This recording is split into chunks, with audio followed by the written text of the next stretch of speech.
Comscore नुसार आता isakal.com आहे देशातील नंबर 1 ची मराठी न्यूज वेबसाईट। प्रत्येक अपडेटसाठी isakal.com ला नक्की भेट द्या।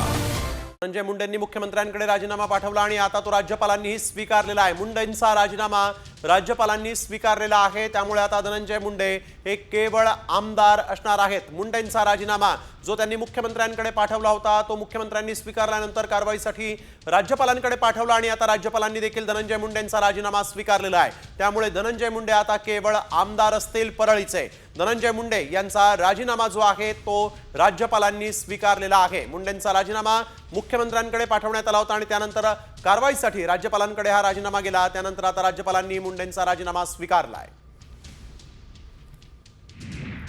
तर मुख्यमंत्री देवेंद्र फडणवीस हे आधीपासूनच धनंजय मुंडे यांनी राजीनामा द्यावा यासाठी आग्रही होते। यापूर्वी त्यांनी 3 ते 4 वेळा अजित पवारांशी चर्चा केली होती अशी माहिती समोर आली आहे। स्वतः धनंजय मुंडे यांनाही समजावून सांगितलं होतं, पण धनंजय मुंडे ऐकायला तयार नव्हते असं आता कळत आहे।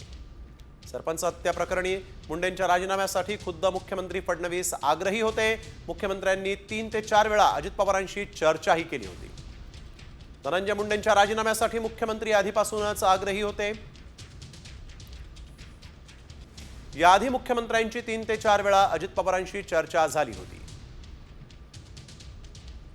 मुंडेंना समजावून सांगितलं होतं, पण मुंडे ऐकायला तयार नव्हते।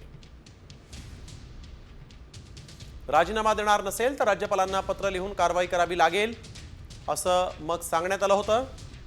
मुख्यमंत्री फडणवीस यांची कडक आणि ठोस भूमिका यानंतर दिसली।